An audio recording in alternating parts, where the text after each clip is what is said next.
Dito na naman ang inyong maliit na lingkod sa inyong harapan na dito nyo lang maririnig ang mga salita na talagang makakapagpakumpleto ng ating pangunawa, mga kapatid.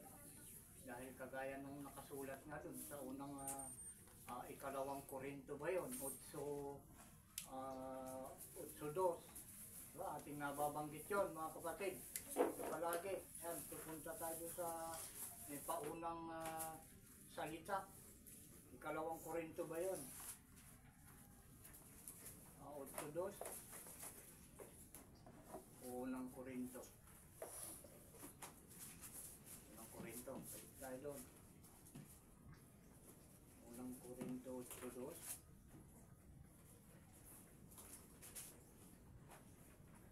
Yan. Kaya kinakailangan, mga kapatid na tayo ay manatiling makinig dito sa programang ito dahil sinasabi ko sa inyo, ito yung sa lahat ng mga dapat pakinggan. Ito yung nangunguna ngayon, mga kapatid, dahil ito yung huli. Tandaan yung mabuti, kayong mga nakakaalam ng mga salita sa banal na kasulatan, yung salita na may mga mahuhuli na siyang mauuna. At yung mga nauuna, sila ang mahuhuli. Ngayon, mga kapatid, dahil sinasabi ko, ito ngayon yung nangunguna dahil ito ay huli. Sa lahat ng mga balita na inyong napapakinggan, ito ay una sa mga yon. Bakit ko nasabi? Ang inyong pakikinig ang magpapakumpleto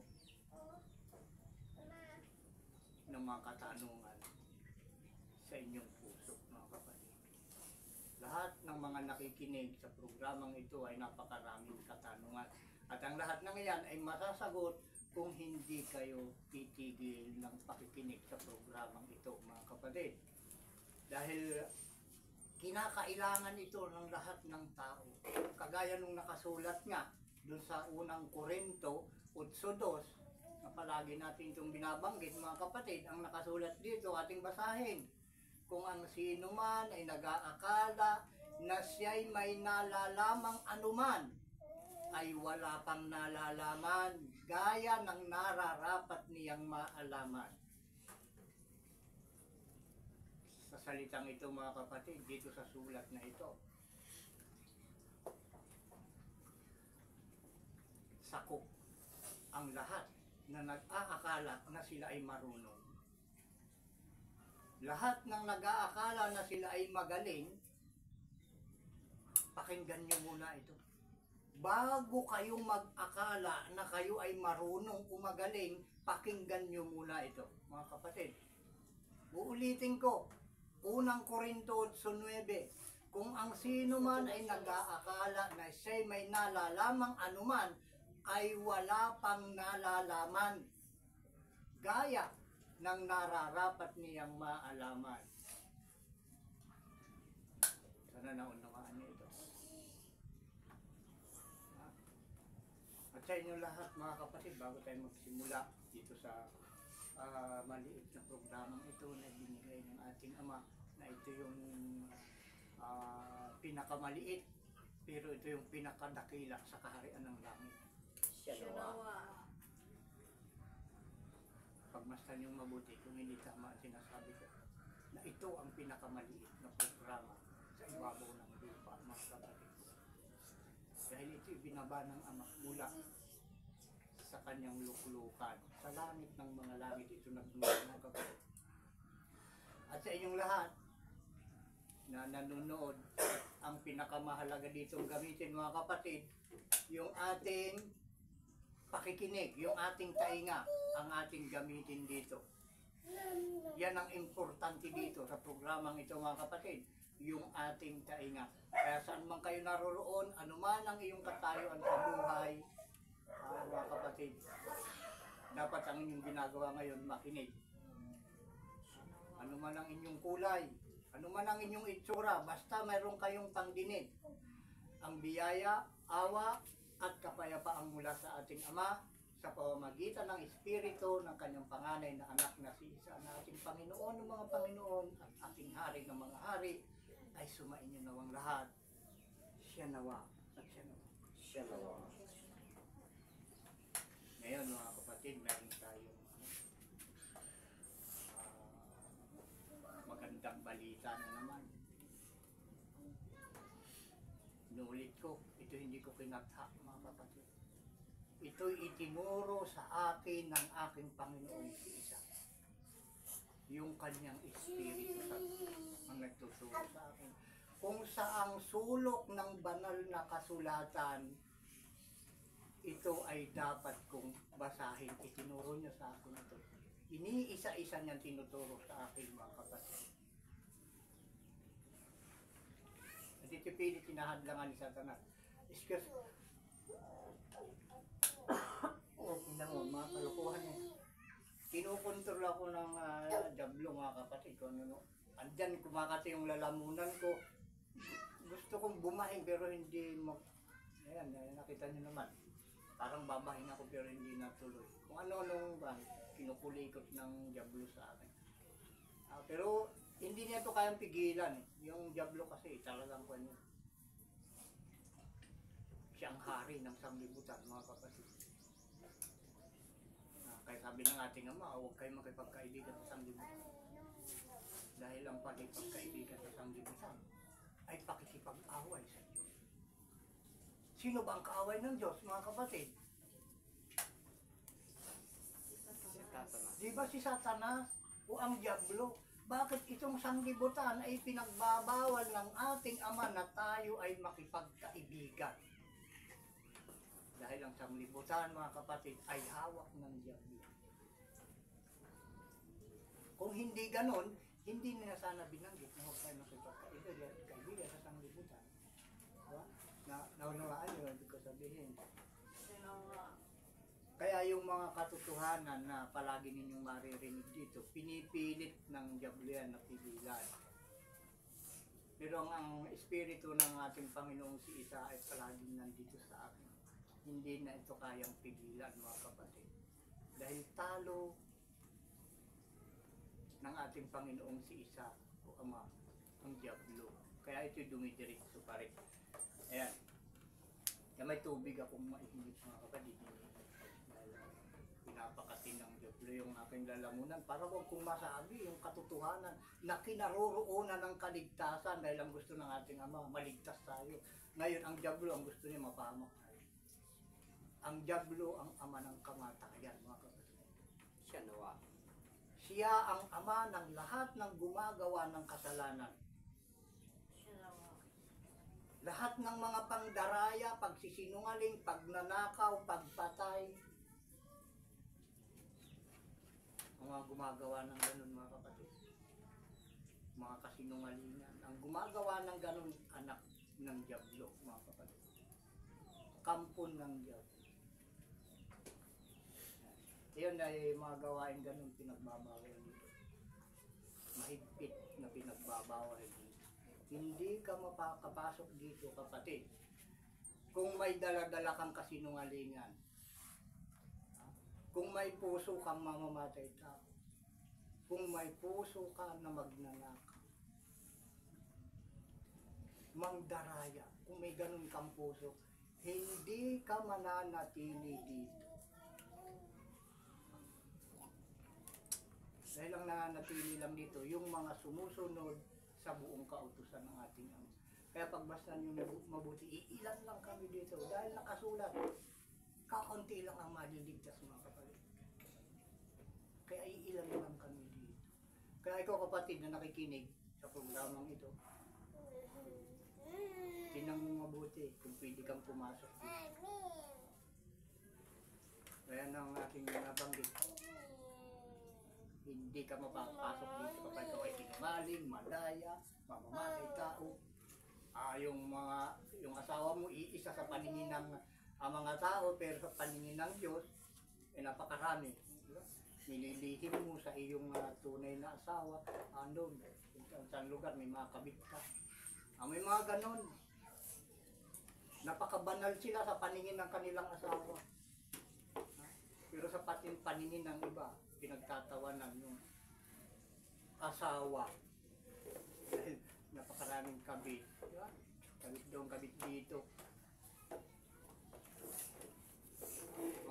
Mga walang habag, hindi makapasok dito. Yung sarili lang ang iniisip, hindi makakapasok dito. Ibig ko sabihin, hindi siya magtatagal. Bubunutin ka ng ating Ama. Kapag nagawi ka rito, ibigin mong ikaw ay manatili dito, ngunit ang puso mo ay nandun yung mga pagkontra sa utos ng ating Ama. Bubunutin ka ng Ama dito, itatapon ka. Tatanggalin ka dito ng ating Ama. Lahat ng yan nangyayari sa mga hindi tumutupad sa utos ng ating Ama.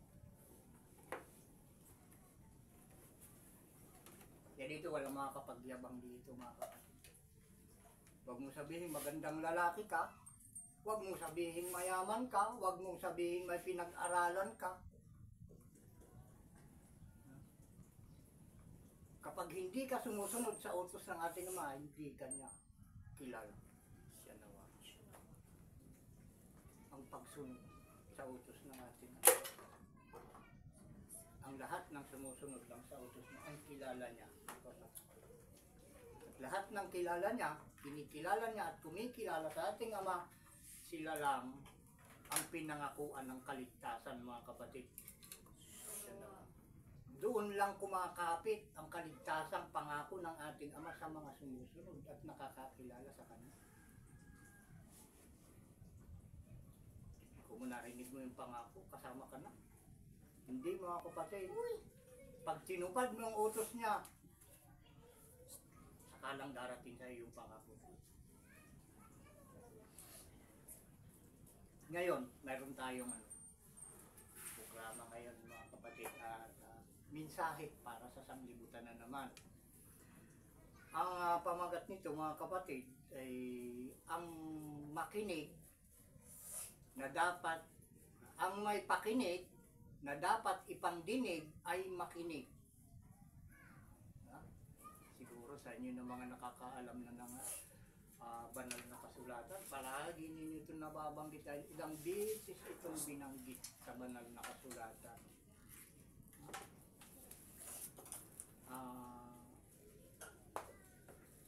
Ito yung dahilan kaya hindi nagagawa ng sanglibutan ang mga utos ng ating Panginoong si Isawa. Kaya nakakagawa ng kasalanan, kaya hindi nagagawa ang kautusan at nakakagawa ng kasalanan ay dahil ang mga utos ay hindi nila natatandaan. At yung iba ay talagang hindi alam, mga kapatid. Kaya ito, para malaman ng lahat ang buong utos ng ating Panginoong si Isaw Ama at makarating sa lahat na may pangako sa lahat ng sumusunod, dinala tayo ng ating Ama. Ngayon dito sa sabi nga ng karamihan ay modernong panahon tayo ngayon.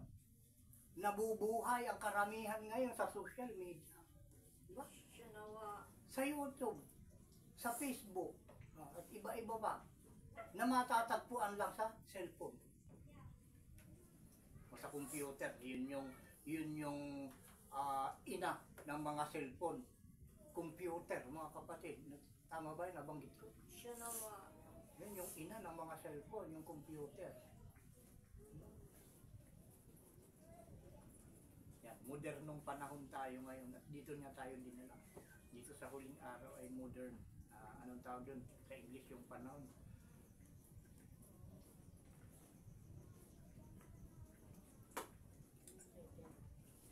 Ano yung panahon? Weather. New weather. Ganon. Bagong basta tayo mga Pilipino, mga kapatid, kailangan na lang natin gamitin yung talagang ating tunay na salita. Kung Pilipino tayo, ang number one na salita dito sa ating bansang Pilipinas, na kaya tayo tinawag na Pilipino, dahil dito tayo pinanganak. At ang nagpapatuloy na ikaw nga ay Pilipino, ay ang salita natin ay Tagalog. Tagalog. Yan, tinatawag sa English na Philippine language. Tagalog. Salita. Kaya itong programa natin ito mga kapatid, talagang 99% maririnig mo dito, puro Tagalog. Iyon yung nabanggit natin, ang may pakinig na dapat ipangdinig ay makinig. Diba? Ganda yun. Dahil nasa pakikinig marami kang benepisyo na makikinig, maaabot, malalaman, umararating sa pamamagitan ng pakikinig. Dahil binanggit nga kanina na doon sa unang Korinto 8:2, sinong nag-aakala na siya may nalalamang anuman, wala pang nalalaman kagaya nung dapat niyang maalaman. Diba? Ngayon, anong dapat mong gawin? Ikaw ay ang sino man, kung ang sino man, ikaw nag-aakala na siya may nalalaman. Hindi ka ba sakop doon, kapatid? Ngunit, kung ikaw ay nakikilala mo ang Ama, ay alam mo na yun. Ngayon, ang pagkilala sa ating Ama ay ang pagsunod sa kanyang buong kautusan. Pag sumusunod ka na sa buong kautusan ng ating Ama, ayun, yung kaalaman na nais mong malaman, nasa iyo na. Narating mo na. Kung sumusunod ka sa buong kautusan. At ito ang laman ng programang ito, mga kapatid. Magkaroon tayo ng kaalaman. Dahil ang kaalaman, nagkakaroon tayo ng pag-asa at bahagi sa pangakong kaligtasan, mga kapatid. Pag ating nalaman, kaya importante makinig.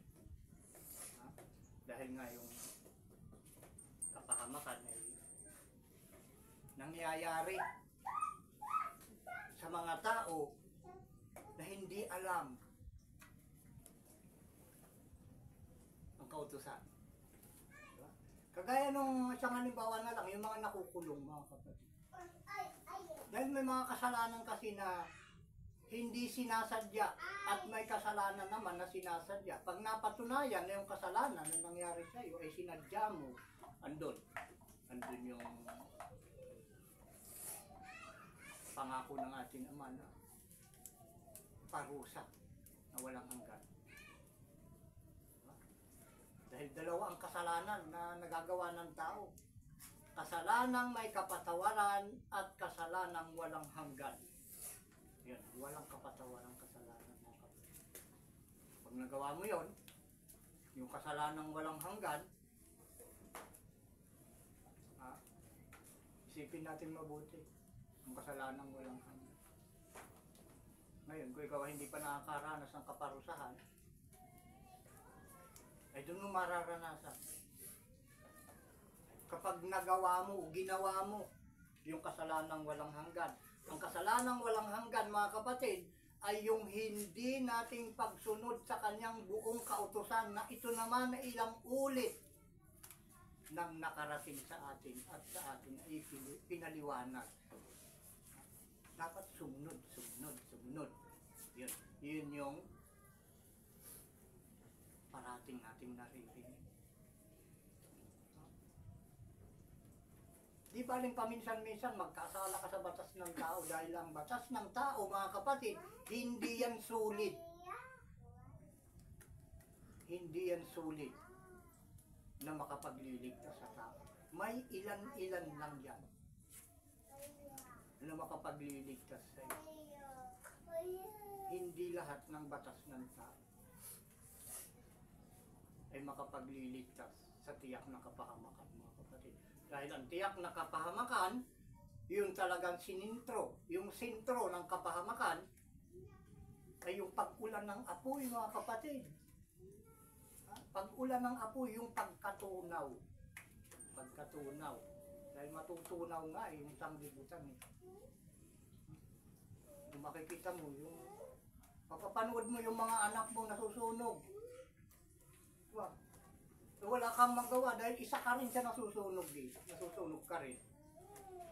gaano kasakit yun. Makikita mo yung anak mo na pinaghirapan mo, pinagpaguran mo, pinagpuyatan mo, pinagkubusan mo ng lakas para mabuhay, lumaki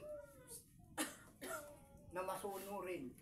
Makikita mo andun nasusunog, umiiyak, humihingi ng tulong sa iyo, ay hindi mo rin matulungan dahil isa ka rin na nasusunog, kapatid. Anong gagawin mo doon? Ngayon mga kapatid, kung ikaw yung masunurin, hindi ka makakarating doon. Kukunin ka ng Ama, dadalahin ka doon sa lugar na hindi ka makakarating ng sunog na. Tingnan nyo, umuulan na ng apoy sa ibang bansa. Diba? Giyera, yung mga bomba na yan, yung mga nagliliparang mga rocket na yan. Diba? Apoy ang dala nun. Pag tumama sa isang building, wasak, sunog. Diba? Ay, umuulan na ng apoy mga kapatid. At pinipili lang yung mga lugar na gano'n, yung sobra na ang mga kasalanan na kanilang ginagawa. Nagbabawas na ngayon ng mga tao, mga kapatid. Lahat nadadamay na. Yung mga pinagmamalasakitan ng pamahalaan, yung mga kabataan, pinagmamalasakit, yung mga matatanda. Damay yan. Hindi pwedeng iligtas ng gobyerno sa sunog o sa apoy. Sa tiyak na kapahamakan, ang mga kabataan na yan, mga matatanda. Dahil yan yung isa na tinutumbok ng banyan, matulungan, yung kabataan at matatanda. Diba? Pero kung gawin nasa kalakasan pa lang yung edad mo, wala kang benepisyo pang makukuha, maliban na lang kung may pinag-aralan kayo, may trabaho. Makapagliligtas lang sa ating mga kapatid sa tiyak na kapahamakan ay yung pagsunod natin sa buong kautusan. Inuulit ko, kung ikaw may pangdinig, mga kapatid, na dapat mong gamitin para makinig, ay gamitin mo dito sa programang ito. Dito kailangan gamitin yung pakikinig. Dahil ito nga yung ating unang mababanggit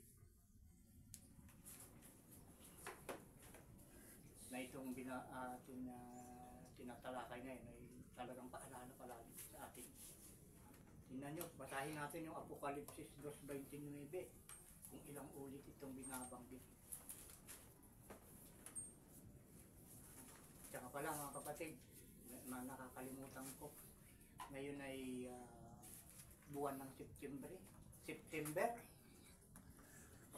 at pizza 6, araw ng Sabado, taong 2025. Ayun mga kapatid. At sa amin, na pangunahing bunga na binabanggit sa banal na kasulatan, kami ang pangunahing bunga dito sa huling araw, mga kapatid, na ipinag-utos ng ating Panginoong si Isaw Ama. Utos niya sa amin, gawin ninyong alagad ang lahat ng mga bansa. Yun yung bilin sa amin. Huwag makipagkaibigan sa sanlibutan. Kaya maraming galit sa amin. Dito na sa lugar namin, maraming galit. Pero ganun pa man, ay binigyan kami ng Ama ng magagamit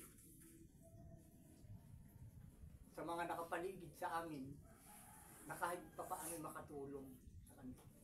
Nakakatulong kahit kaunti sa kabila ng sila hindi naniniwala sa amin. May ginagamit ang aming Ama dito sa lugar na ito na kaunting bagay na nakakatulong o na kumbaga sa mga nauuhaw ay kaunting tubig ay makakapagpatighaw, tighaw ba ang tawag doon?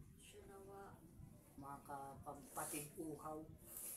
Binigyan kami ng Ama ng nakakatulong kahit papaano sa pag-usad ng pamumuhay sa araw-araw. Yun yung binigay sa atin ng ating Panginoong si Isaw Ama.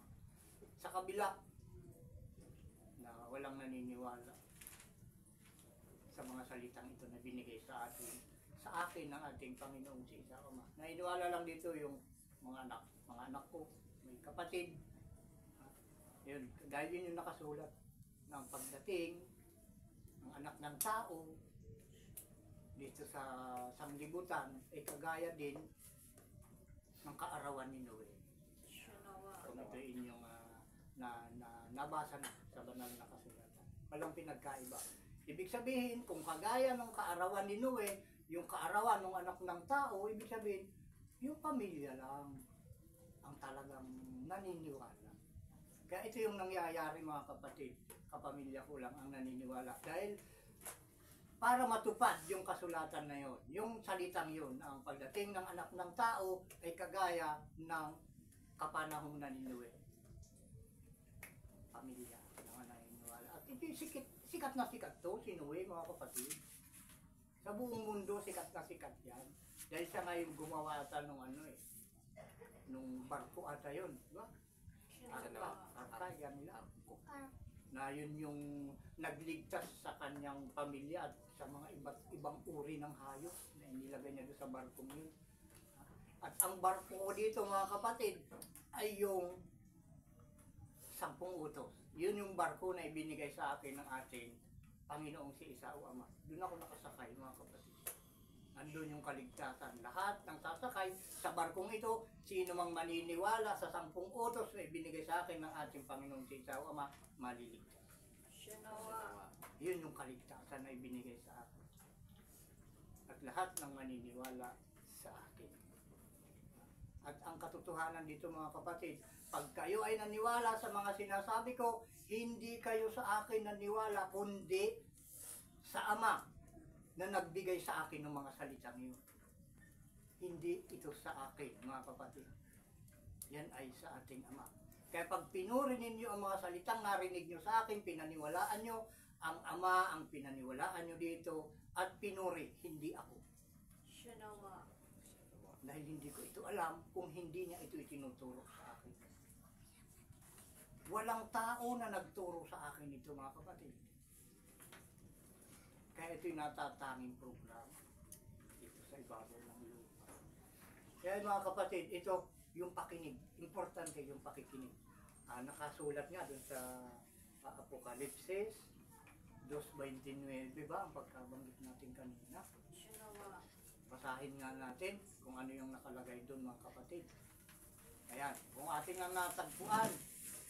Ayan lang ang ating palaging binabanggit. Pag kayo ay makikinig dito, kailangan meron kayong ballpen at ayan, papel.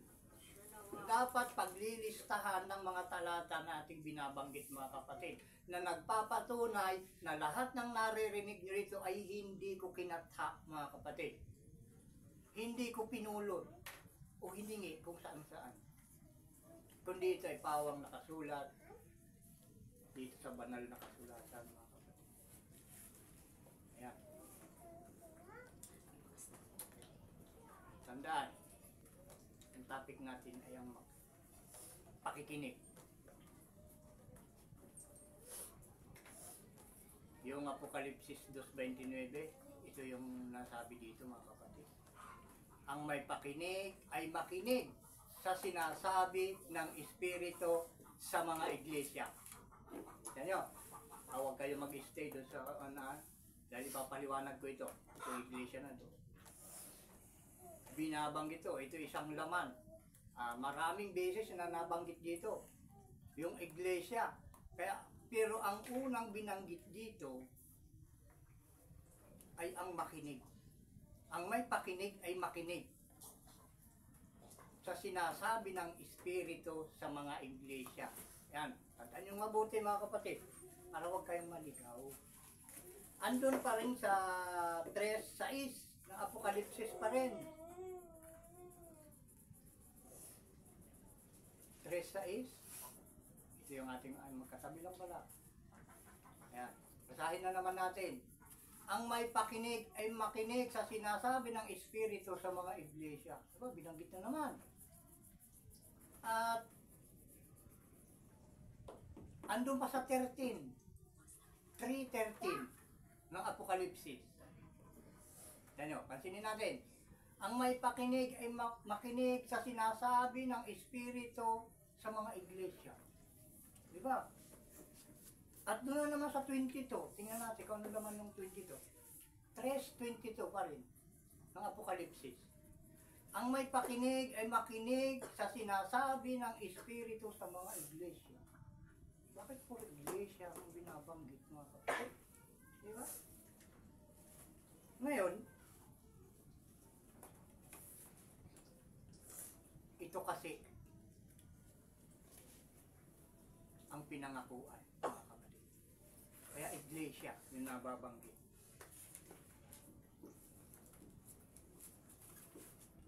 Pero nung sa panahon ng ating Panginoong si Isa, ito yung kanyang binabanggit. Dahil itong ating binabasa ngayon ay Apokalipsis, huling aklat na ito. Pero nung nandito pa sa lupa ang ating Panginoong si Isa, ito yung ating mababasa sa Mateo 11:15. Napunta tayo sa Mateo 11:15.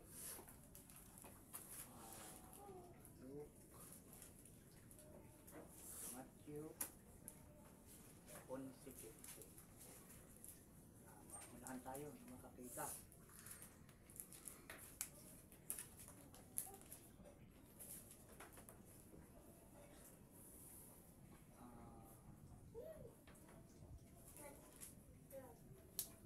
Ito ang Panginoong si Isa ang nagsalita mga kapatid. Ng ating Panginoon. Nakuha niyo na? Nawa. Matthew 11:15, basahin natin. Ang may mga pakinig upang ipakinig ay makinig. Diba? Sabi mismo, direkta ito salita ng ating Panginoong si Isa ito. Panganay na anak ng ating Ama sa langit. Ito yung binanggit niya. Ang may pakinig upang ipakinig ay makinig. At doon pa sa 13:9. Matthew 13:9. Tingnan nga natin. 13:9 ng Matthew. Ganyo. Salita din ito ng ating Panginoon. Basahin na natin. At ang may mga pakinig ay makinig. Napakahalaga.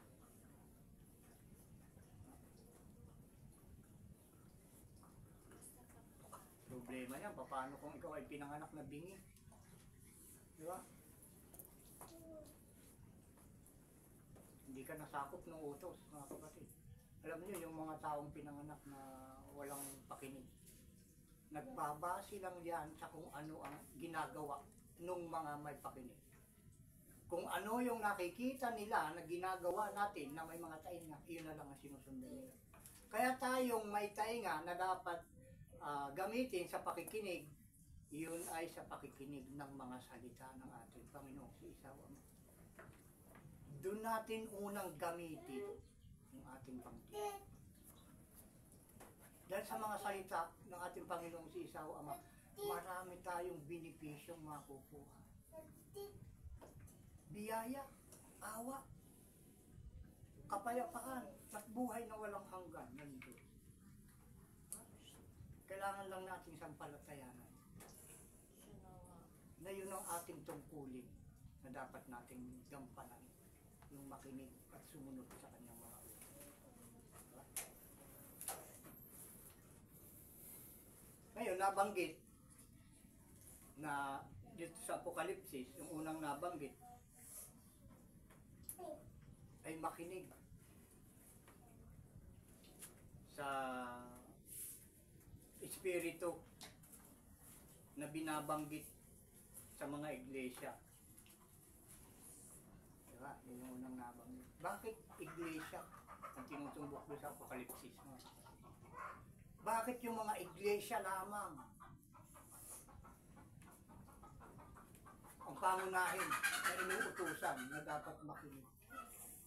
At unang pinarat nga ng kanyang mga utos, mga sinasalita at sinasabi sa mga iglesia. Dahil dito mga kapatid, yung nakasulat sa Mateo 16:17 hanggang 20. Makinig na mabuti makinig na mabuti. Mateo 16:17. Bakit ang iglesia ang pinatutungkulan doon sa Apokalipsis? O yung mga iglesia dyan, makinig kayo mabuti kung mayroong nagagawin dyan na iglesia na nakikinig. Matthew 16:17 hanggang sa 20. Ah? Matthew 16:17 hanggang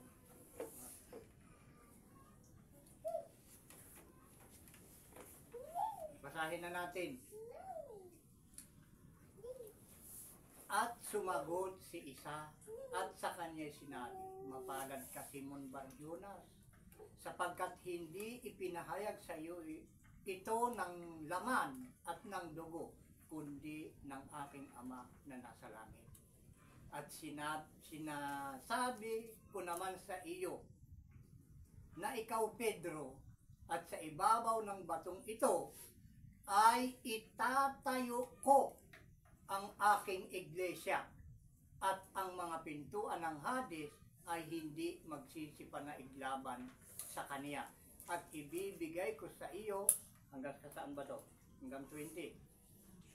Ang mga susi ng kaharian ng langit, at anumang iyong talian sa lupa ay tatalian sa langit, at anumang iyong kalagan sa lupa ay kakalagan sa langit.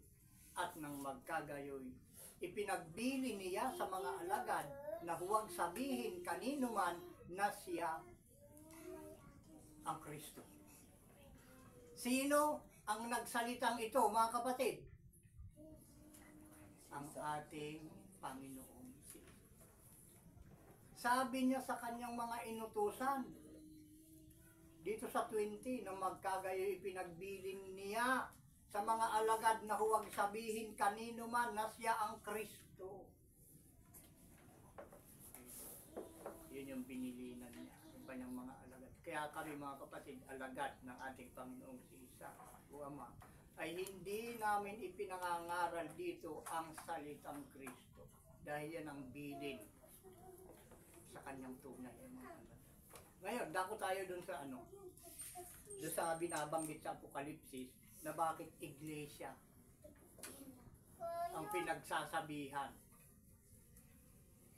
na dapat ay makinig.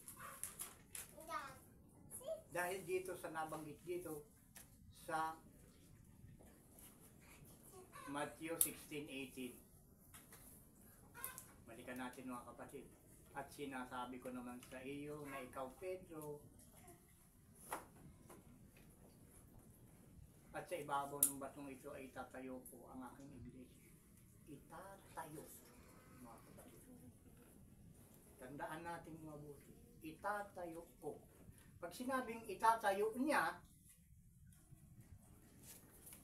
sino ang magtatayo?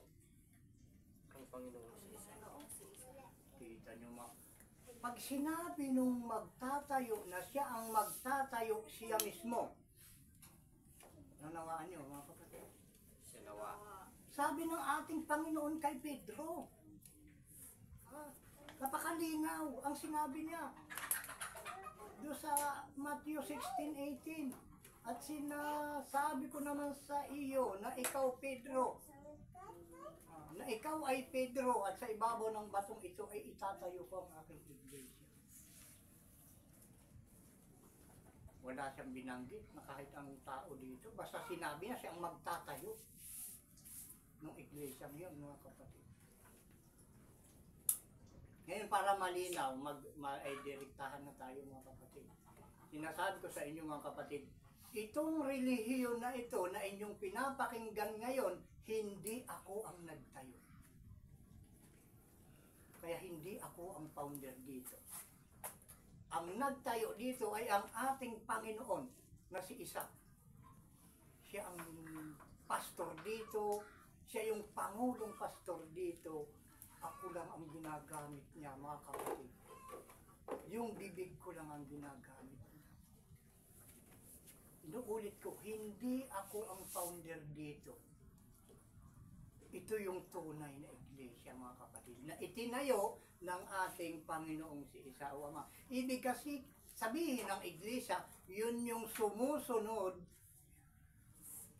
sa buong kautusan ng ating Ama. Huwag mo sabihin iglesia ka pag hindi mo sinusunod yung 10 utos.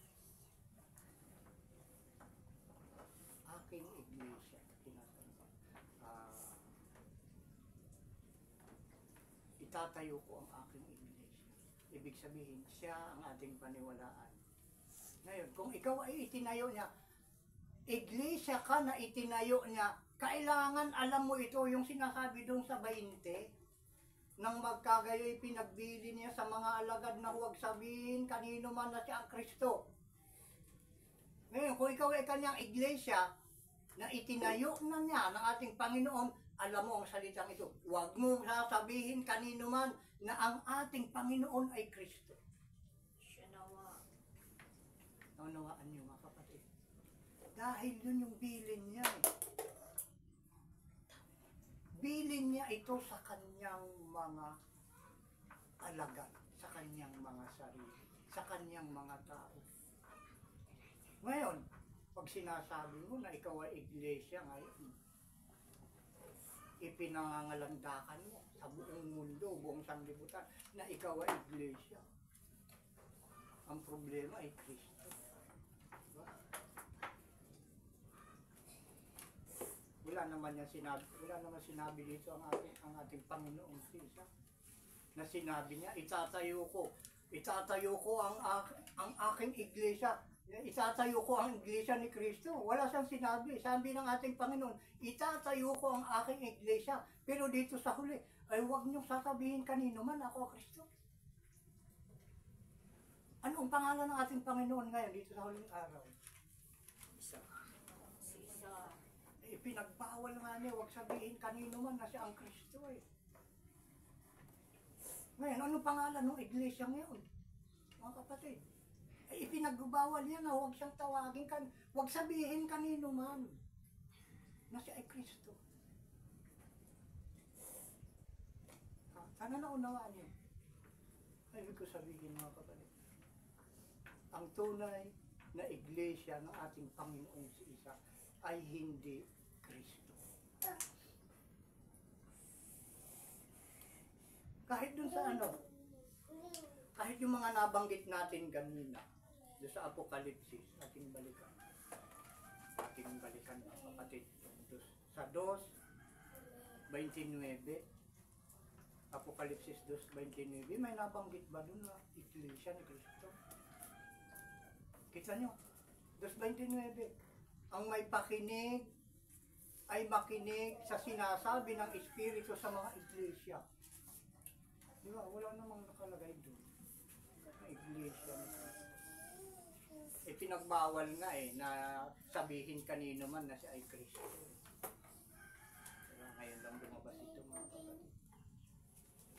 Sa kabila na ito palagi nating nababanggit, kagaya nung ating pinapahayag nung una, na ito'y uulitin natin na kagaya ng pagdidilig sa isang halaman na itinanim, na bawat pagdidilig ay mayroong mga araw, depende sa paglaki ng depende sa paglaki ng halaman, mayroon tayong may idinadagdag na mga abono. Meron yung basal, may side rice, meron pa nga yung pang-spray, pang-pabunga. Ito yung ginagawa natin sa mga mensahe. Inuulit natin, may karagdagan para sabi sa Ilocano, tapno ang balingan na lapsat. Dede mula. Yun. Dighal ko ng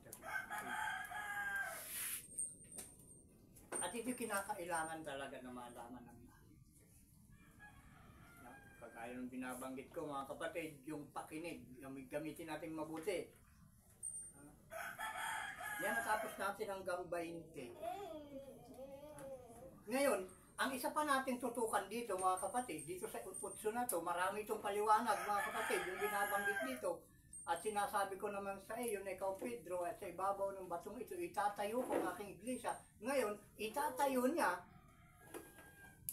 kailan? Ang tanong, kailan? Dahil pag itatayo mo kasi yung isang bagay, yung isang bahay, ibig sabihin na plano mo na yan kung gaano kalaki, gaano kataas, at anong buwan, anong taon o anong araw, dapat alam mo yun. Diba? Yung pagtatayo na yun, itatayo ko, tandaan natin mabuti, itatayo ko. Ibig sabihin, sa ibang lugar, ibig sabihin nung itatayo, dito sa Kailocanuhan, yung itatayo, ibig sabihin, ibabangon. Tama ba mga kapatid? Sinawa. Yung itatayo ay ibabangon. Di ba? Ay binabangon lang yung nakahiga. Yung itatayo lang ay yung nakadapa. Di ba? Itatayo at ibabangon, ay walang pinagkaiba yan. Naniniwala ba kayo? Sinawa. Itatayo at ibabangon. Ngayon, kailan ito itatayo? Itong iglesia na ito mga kapatid. Dito na hihilo ang marami. Pinag-aawayan ito pinagdidibatihan ito mga kapatid. Ngayon, ito yung katotohanan para huwag kayong maligaw mga kapatid. Dahil marami na ang iniligaw Tayo naniniwala na sila ay tama. Ngunit yung solid na katotohanan, dito nyo lang matatagpuan mga kapatid. Kung gusto nyo kayo huwag maligaw, dito kayo makinig. Sinawa. Ito yung solid na katotohanan mga kapatid. Dahil maraming katotohanan pero puro pahapyaw lang. Hindi solid. Ito yung original at solid na katotohanan mga kapatid. Sinawa. Tingnan nyo, alamin naman natin kung kailan ito itatayo. Ha?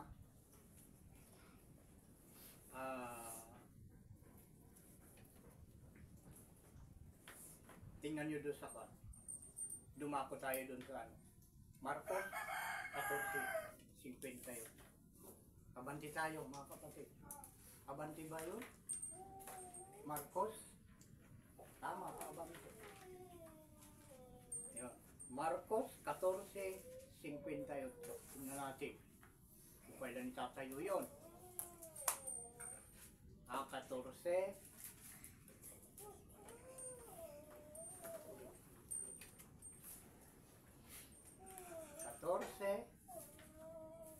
58. Tandaan nyo kung saan tayo nagtapos kanina. Yung itatayo na iglesia mga kapatid. Pag sinabing itatayo, walang iba kundi yung iglesia mga kapatid. Walang tinutumbok ditong iba na itatayo kundi yung kanyang iglesia mga kapatid. Yung ibig sabihin ulit ko ng iglesia, yung lahat ng sumusunod sa kanyang mga utos. Yun yung kanyang itatayo. Yun yung kanyang ibabangon. At ang aalamin natin kung anong araw yun, kung anong panahon itatayo. Yan, nakuha na natin 14:58 ng Marcos. Sinawa. Marcos ba? Sinawa. Ayan, tingnan natin. Saan na yun?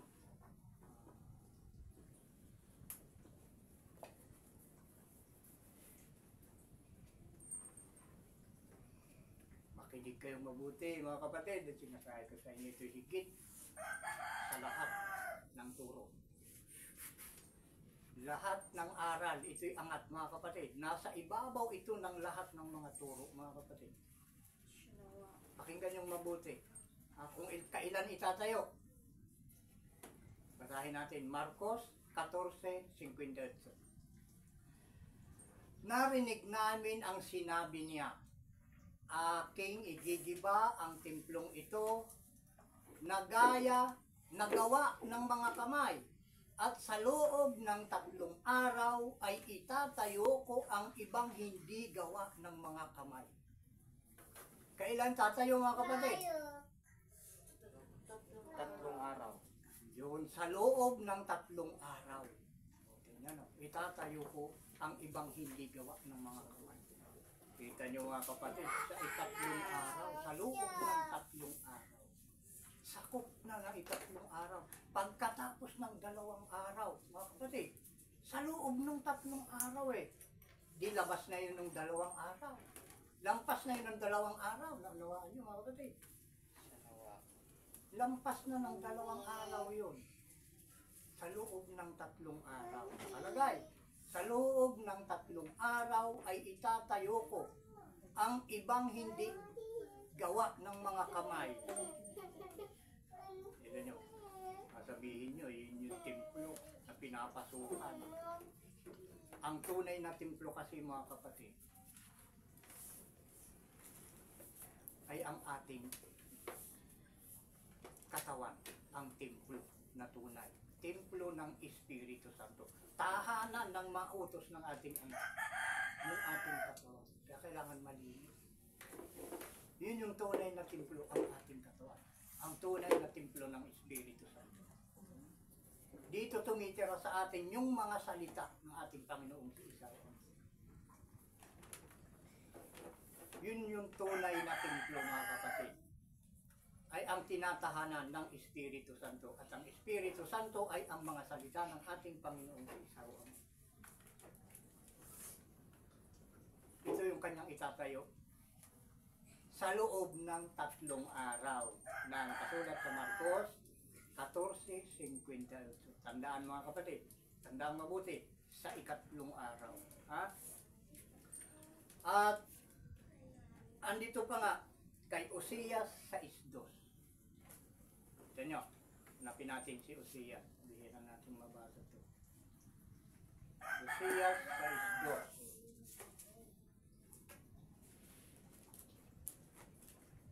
Simulan natin sa 1 kung atin na natagpuan.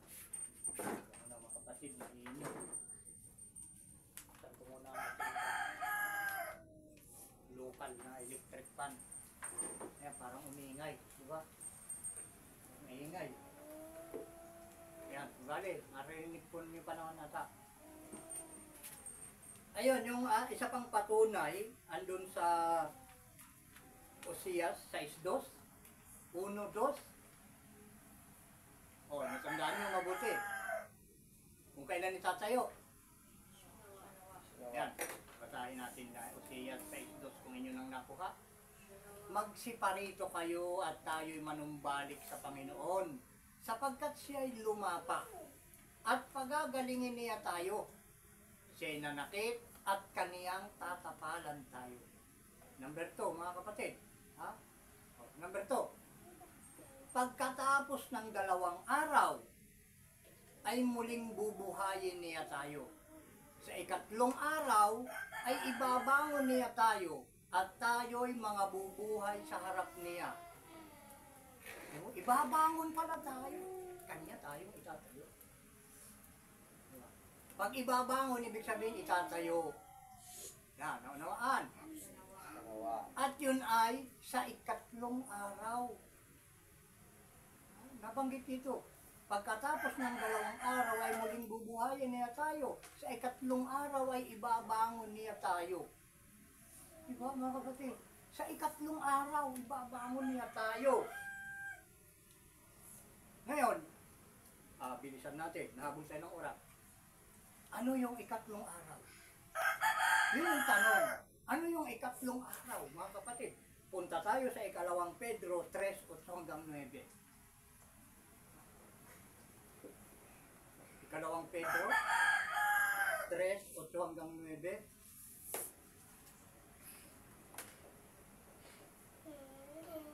Ito mga kapatid, ang magpapatunay kung kailan itatayo, yung binabanggit dun sa Mateo 16:18. Kung kailan itatayo yung iglesia ng ating Panginoong si Isa. Hindi iglesia ni Kristo mga kapatid, iglesia ng ating Panginoong si Isa. Yun yung kanyang mga alagad mga kapatid. Kaya iniutos din niya doon sa Matthew 29. 29:19, na gawin ninyong alagad ang lahat ng bansa. Ngayon, baka nakaligtaan nyo na naman kung anong araw yung binabanggit natin. Yung 3 araw, ang pagbabangon, ang pagtatayo. Mga kapatid. Ngayon, basahin natin sa 2 Pedro 3:8-9 kung ano ang 3 araw. Basahin natin. Datapwat huwag ninyong kalimutan, mga minamahal, ang isang bagay na ito. Narinig nyo? Huwag kalilimutan ang isang bagay na ito. Na ang isang araw sa Panginoon ay katulad ng 1,000 taon. At ang 1,000 taon ay katulad ng isang araw. Ngayon, mag-isip tayo mga kapatid. Kung ang 1,000 taon ay katulad ng isang araw, ilang araw na tayo ngayon? Ilang libong taon na tayo ngayon? Nabanggit natin kanina, itong programa natin ngayon ay nasa buwan ng September at sa pitsa 6 at araw ng Sabado at taong 2025. Ang pagkabanggit ito, ang isang araw, huwag niyong kalilimutan mga minamahal, ang isang bagay na ito, na ang isang araw sa Panginoon ay katulad ng 1,000 taon. Ngayon, kung 1,000 taon ng isang araw sa Panginoon, 1,000 taon sa atin, ilang araw na tayo ngayon mga kapatid? Ilang araw na tayo ngayon? 2 araw. Nasa loob na tayo ng 3 araw. Tapos na yung 2 araw, tapos na yung 2,000 taon mga kapatid. Kaya sa loob ng 3 araw, ikado sa Marcos 14:58. Sa loob ng 3 araw, ay kanyang itatayo ang templo na hindi ginawa ng kamay. Sa loob ng 3 araw. Di ba? Kaya sa ko tandaang mabuti, makinig na mabuti. Sa loob ng 3 araw, ay kanyang itatayo ang mga templo. Ang templo na hindi ginawa ng kamay. Sa loob ng 3 araw. Kaya yung 1,000 taon, paalala dito ni Pedro, 2 Pedro 3:8 hanggang 9, dapat huwag niyong kalilimutan mga minamahal, ang isang bagay na ito, na ang isang araw sa Panginoon ay katulad ng 1,000 taon. At ang 1,000 taon ay katulad ng isang araw. Ngayon, ang sanglibutan pala mga kapatid, kung ating kikwentahin, ay nakalaan lamang sa 3,000 taon. Nakalaan lamang sa 3 araw. Ngayon, yung isang araw sa Panginoon, sa pakiramdam natin, ay 1,000 taon. Yun yung nakasulat. Na huwag nating kalimutan, ika ni Pedro. Huwag nating kalimutan mga kapatid. Tandaan natin mabuti. Unawain natin mabuti. Tapos na yung 2 araw. Dahil ngayon ay 2025 na. Tapos na yung 2,000 taon. Tapos na yung 2 araw mga kapatid. Tayo nasa loob na ng 3 araw. At sa loob ng 3 araw, sa loob ng 3 araw na binanggit doon kay Marcos 14:58, ano yung pagkabanggit kanina? Itatayo. Itatayo niya ng ating Panginoon yung templo na hindi gawa ng kamay. Diba? Nabasa natin kanina. Ngayon, nandito tayo sa panahon ito. Nandito tayo sa 3 araw mga kapatid. Doon sa 9, ika na ating Panginoon si Isa Ama. Hindi mapagpaliban ng Panginoon sa kanyang pangako na gaya ng pagpapalibang ipinilagay ng iba, kundi mapagpahinuhod sa inyo na hindi niya ibig na sino man ay mapahamak, kundi ang lahat ay magsipagsisi. Sana yung pang-unawa ninyo, nahagip ito mga kapatid. Yan sinasabi ko sa inyo. Sabi ng aking Panginoong si Tao Ama, ang lahat ng makikinig sa iyong mga salita, sila ang mga kapatid mo. Makikilala mo ang kapatid mo. Pag narinig nila ang boses mo, lalapit siya sa iyo. Kaya mga kapatid, kung kayo ay tunay kong kapatid, sinasabi ko sa inyo, mararamdaman ko yan kung kayo ay lalapit dito. Dahil yan ang palatandaan na ibinigay sa akin ng aking Panginoong si Isa Ama. Pag narinig nila ang boses mo, lalapit sila sa iyo. Yun ang palatandaan ng tunay kong kapatid. At pagkapatid kita, iisa ang ating Panginoon at Ama. Siya nawa. Siya lang ang ating susundin, mga kapatid. At iyan nga, pag nakilala mo na siya, dahil napakinggan mo itong programang ito, kailangan tinutupad mo na ang kanyang utos. Dahil huwag mong sabihin na kaya ka pumunta dito dahil nakilala mo na siya. Ngayon, ang magpapatunay na kilala mo na siya ay yung pagsunod mo sa kanyang mga utos. Dahil pag hindi mo tinutupad ang kanyang utos, huwag mong sabihin kilala mo siya, lumilitaw na isa kang sinungaling, mga kapatid. Dahil may nakasulat sa unang Juan 2:1 hanggang 5, mga kapatid, ating basahin. Unang Juan 2:1 hanggang 5.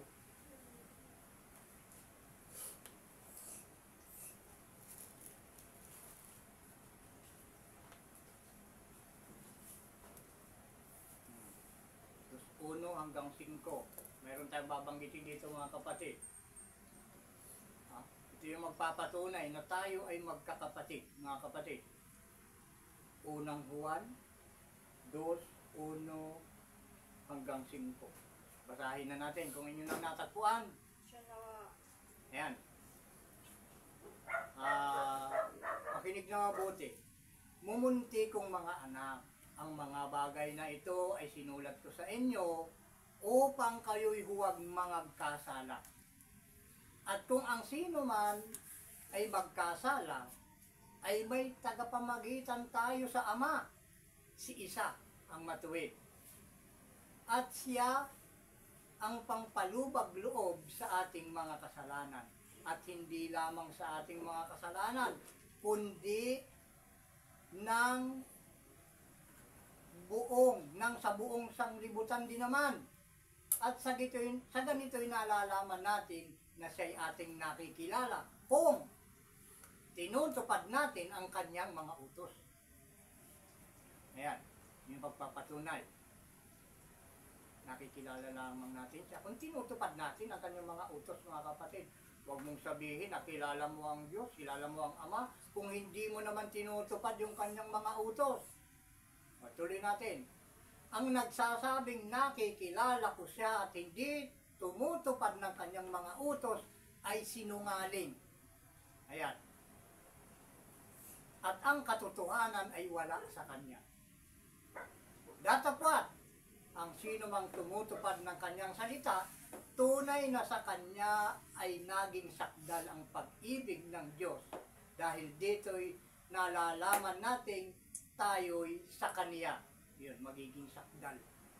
Yung utos ng Ama sa atin kung tinutupad natin ang kanyang utos. Diba?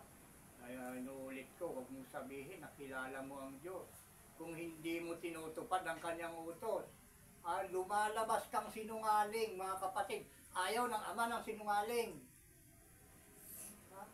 Kaya pag sinabi mong kilala mo siya, ay ipakita mo.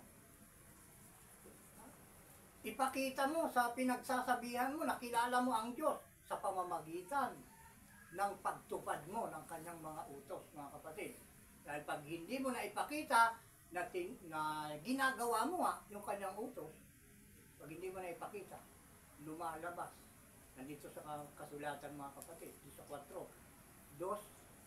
ng unang Juan, ang nagsasabing nakikilala ko siya at hindi tumutupad ng kanyang mga utos ay sinungaling.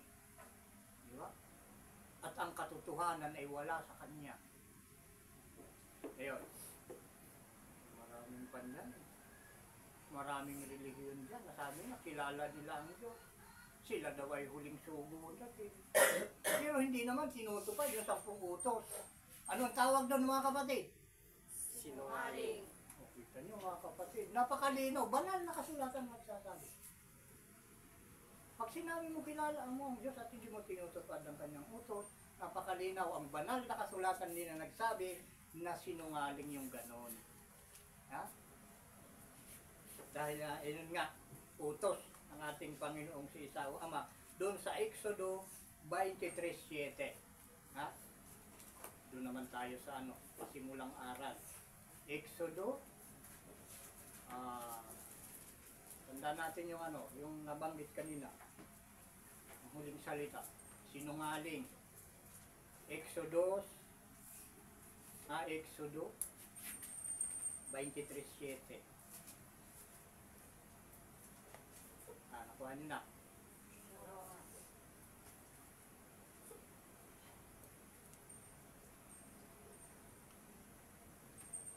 Basahin na natin. Exodo 23. Ano magkabanggit ko yun? 7. Tingnan nyo mga kapatid. Makinig na mabuti. Layuan mo ang mga bagay na kasinungalingan at ang walang sala at ang matuwid ay huwag mong papatayin sapagkat hindi ko patututuhanan ang masama. Tingnan nyo? Layuan mo ang bagay na kasinungalingan. Ayan. Yung kasinungalingan, yung magsasabi nga, nakikilala mo ang Diyos, pero hindi mo naman tinutupad ang kanyang utos. Ha? Mahiya naman kayo, ika natin presidente. Mahiya naman kayo. Diba? Ayan. At meron pa, dun sa Levitico 19:11. Abanti tayo. Levitico 19:11. 19:11.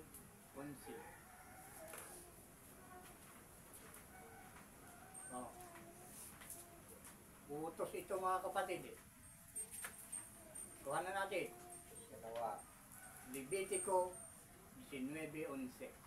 Ang pamagat nito sa 19, Ba't ibang batas? ito yung mga iba't ibang batas. Ito ng ating Panginoong si Isao Ama. Ibig sabihin, pag batas, ay kautusan ito mga kapatid, na dapat sundin. Batas nga dapat sundin. Huwag lalabagin. Huwag kang lalabag sa batas. Lalong-lalo na sa batas ng ating Panginoong si Isao Ama. O tingnan nyo, yung Levitico 19:11, basahin na natin. Huwag kayong magnanakaw, ni magdadaya, ni magsisinungaling ang sinuman sa iba. Ito nyo, utos pala yun. Kasama ng pagnanakaw na hindi dapat gawin o mangdadaya. Yung pangdadaya kasi yan yung pangdadaya kasi mga kapatid, yan ay kakambal ng pagsisinungaling. Diba? Yung pangdaraya ay kakambal ng kasinungalingan. Tama ba mga kapatid? Diba? Pag dinaya mo yung isang tao, ibig sabihin, gumamit ka ng pagsisinungaling. Gumamit ka ng kasinungalingan. Kaya mo siya nadaya. Ayan, at meron pa.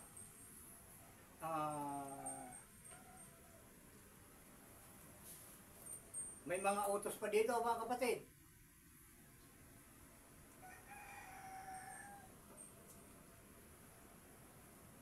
Sakop tayo ng utos. Kaya babanggitin natin yung mga utos pa. Ito ay patunay lang, nakilala natin ang ating Ama. Para lumabas, at ito ang magpapatunay na tayo ay hindi sinungaling mga kapatid. Alam natin yung utos at ating ginagawa. Ito pa, pakinggan naman natin mabuti. Andun sa Efeso 5, ang haba naman, 1:15 hanggang 18. Tingnan natin, baka mahaba lang baka may Efeso. Hanapin natin yung Efeso 5:1:15 hanggang 18. Haba. Bagay ngayon mga kapatid, whole day tayo ngayon. Wala tayong ngayon, wala tayong limit, wala tayong time limit ngayon. Hanggat gusto ng Espiritu Santo na maghatid sa inyo ang inyong maliit na lingkod ng magandang balita, ay dire-diretso tayo mga kapatid. Ano yung banggit natin kanina? Peso 1:15 hanggang 18. Efeso. Parang hindi natin magamit yung cellphone niya. Efeso.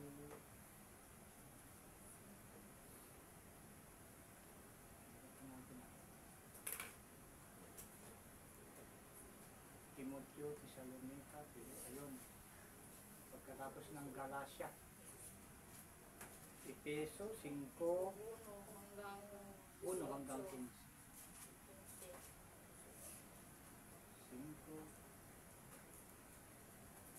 5. Wala naman ata. Ay, meron. May 5 ba? Ay, meron. Last pala yun. Bilisan na lang natin. Para maikli lang naman. Bahayin na lang natin ang mabilisan, mga kapatid.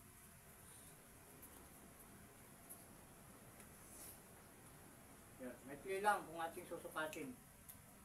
Yan, basahin na natin, mga kapatid. Ha? Makinig nyo mabuti. Dahil ito ayun, pag nakikinig ka dito, sinasabi ko sa iyo, basta nakakonsentrate ka, hindi ka magugutom, mga kapatid. Dahil ito yung pagkain mula sa langit. Ang makakain dito, hindi magugutom kailanman. Siya nawa. Basahin na natin, Efeso 1, 5:1, 15 hanggang 18. Ayan, basahin na natin. Kayo nga'y magsitulad sa Diyos na gaya ng mga anak na minamahal at magsilakad kayo sa pag-ibig gaya rin naman ng pag-ibig ni isa sa inyo at ipinigay dahil sa atin ang kaniyang sarili na hain at handog sa Diyos upang maging samyo ng masarap na amoy. Ngunit ang pakikiapid at ang lahat ng karumihan o kasakiman ay huwag man lamang masambit sa inyo gaya ng nararapat sa mga banal. Yun, ang karumihan na yan, pakikiapid, ay kailangan huwag mababanggit, lalong-lalo na sa mga baguhan na kaharap mo. O ang karumihan man, o ang mga mangmang na pananalita, o ang mga pagbibiro na di nangarapat. Ibig sabihin, may pagbibiro na nararapat. Kundi kayo'y magpasalamat sapagkat talastas ninyong lubos na sino mang mapakiapid, umahalay, umasakim, na siyang pagsamba sa mga Diyos-Diyosan ay walang anumang mamanahin sa kaharian ni Isa at ng Ama. Huwag kayong madaya ng sinuman ng mga salitang walang kabuluhan, sapagkat dahil sa mga bagay na ito ay darating ang galit ng Ama sa mga anak ng pagsuway. Huwag kayong makibahagi sa kanila, sapagkat noong panahong kayo'y kadiliman, datapat ngayon kayo'y kaliwanagan sa Panginoon.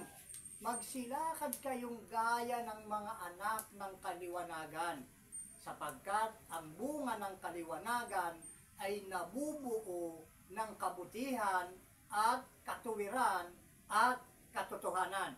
Yan yung kaliwanagan. Na inyong pinatunayan ang kinalulugda ng Panginoon, at huwag kayong makibahagi sa mga walang mapapakinabang na gawa ng kadiliman, kundi bagkos inyong sawatain, sapagkat ang mga bagay na ginawa nila sa lihim ay mahalay na salitain man lamang. Datapat ang lahat ng mga bagay pagkasawata ay itinatanyag ng kaliwanagan. Itinatanyag ng kaliwanagan, sapagkat ang lahat ng mga bagay na itinatanyag ay kaliwanagan. Parang malabo ito. Ulitin natin, yung 13. Datapat ang lahat ng mga bagay pagkasawata ay itinatanyag ng kaliwanagan, sapagkat ang lahat ng mga bagay na itinatanyag ay kaliwanagan. Nunuhan nyo. Lahat ng ipinangangaral, itinatanyag, ipinamamalita, yan ay kaliwanagan, mga kapatid.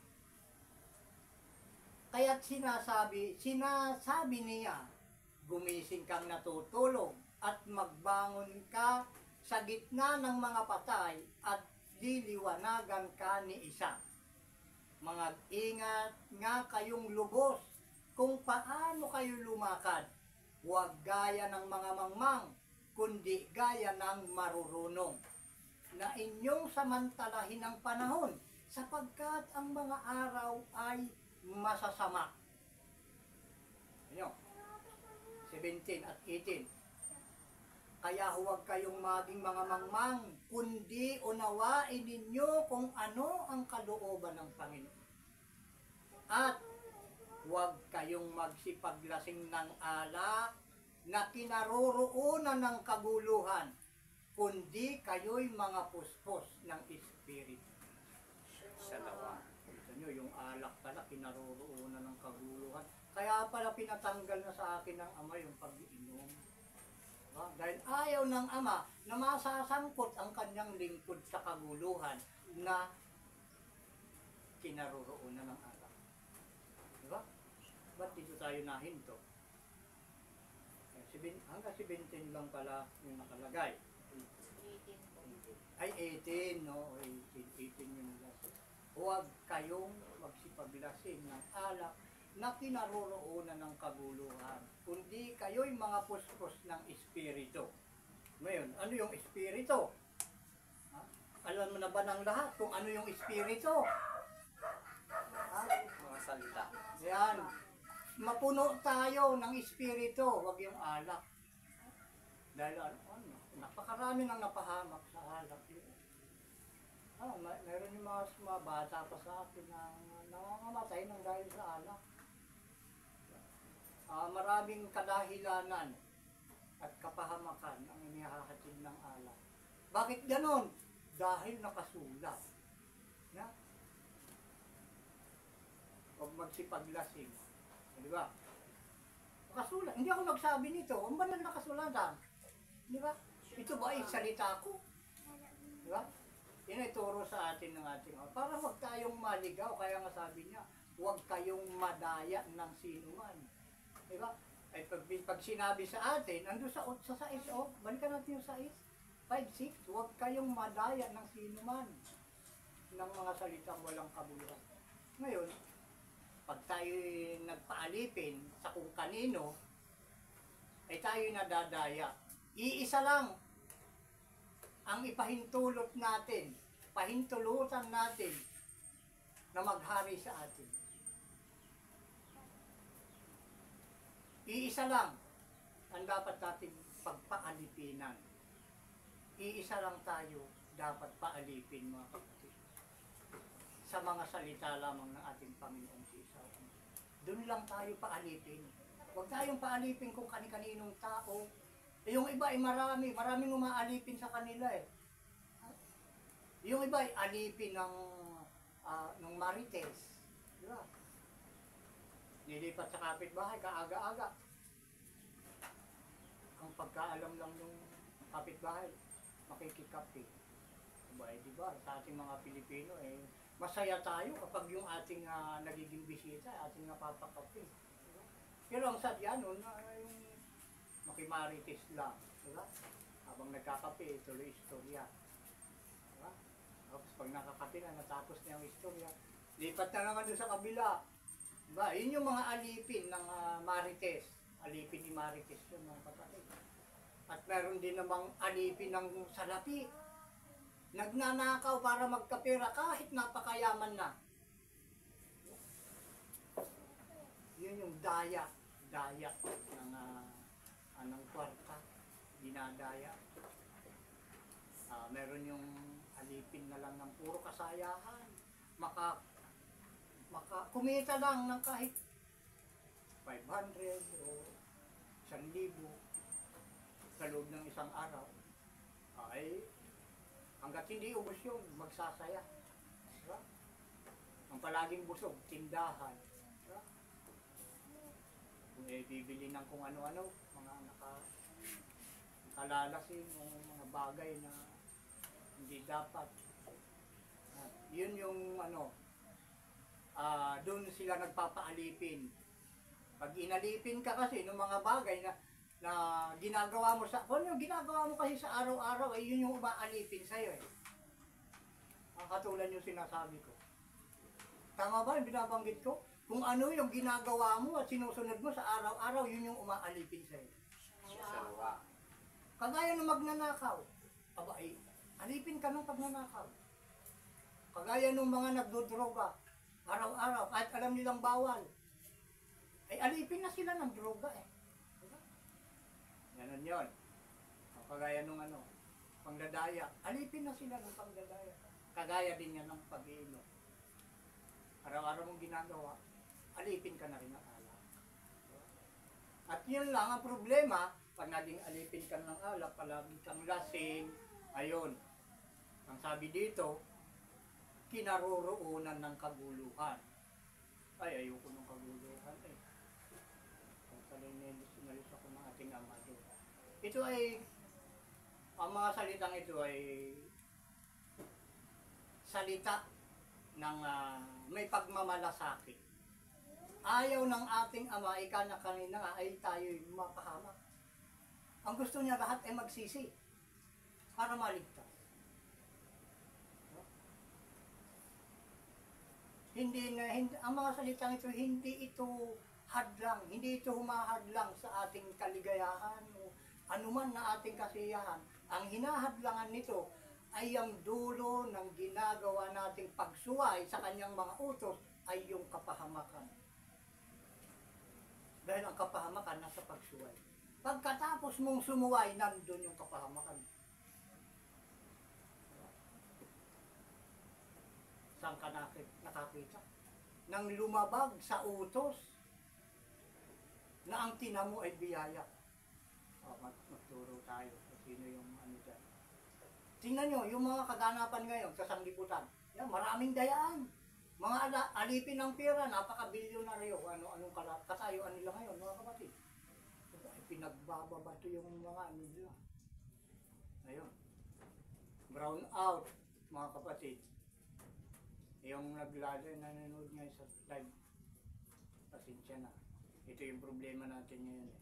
Wala tayong maibili ng generator. Ayan, pag nag-brown out, kaya yung live ngayon, mga kapatid, naputol. Yan yung isang yan yung isang paraan ng job. Mga ganyang gawain. Pero marami na tayo nga ibahagi sa inyo, mga kapatid. Ginigising niya tayo. Dahil mayroon tayong mga pangunahing obligasyon sa buhay. Obligasyon number 1, pagsunod sa utos. At ang pangalawa ay ang ating pamilya. Masuportahan natin ang ating pamilya, pangailangan sa araw-araw. Unang-una ay ipakita natin sa kanila kung ano mga dapat gawin sa araw-araw para tayo matawag na tunay na anak ng ating Diyos. Kaya mga kapatid,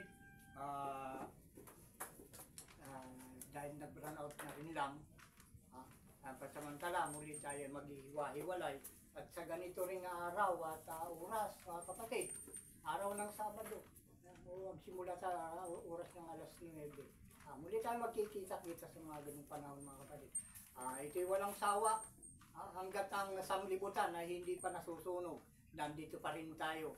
At pag ang sanglibutan ay masusunog na, hihinto na ako rito, mga kapatid. Dito sa palatuntunan ito, pag sinabi ng ating ama, susunugin ko na, hihinto na ako, mga kapatid. Dahil wala nang pagkakataon na magbago ang mga tao. Pag susunugin na niya, magbigay akong mensahe ngayon, bukas susunugin na, wala na rin kwenta yun. Kaya habang hindi pa sinusunog ng ating ama ang sanglibutan, nandito pa rin tayo. Walang sawa na nagbibigay sa inyo ng mga salita na kinaroroonan ng kaligtasan para wag tayong masunog, mapunta sa kapahamakan, mga kapatid. Kaya sa inyong lahat ng mga nakikinig na walang sawa sa programang ito, anuman ang inyong katayuan sa buhay, inuulit ko, mga kapatid, saan man kayo naroroon, anuman ang inyong itsura, ang mahalaga, tayo ay nakikinig ng walang sawa sa programang ito. At sa inyong lahat, ang biyaya, awa at kapayapaan ng ating Ama sa pamamagitan ng Espiritu ng kanyang panganay na anak na si Isa ng ating Panginoon ng mga Panginoon at ating Hari ng mga Hari ay sumainyo nawang lahat. Siya nawa at Siya nawa. pakinggan nyo pa mga kapatid, isang mahalaga. Kailangan merong sasaksi, magpapatotoo sa mga salitang ito na inyong narinig. Dahil kailangan yan mga kapatid, ang saksi o patotoo, o witness sa lahat ng mga ginagawa natin sa araw-araw. Muli mga kapatid, sumayin yung ating Panginoon.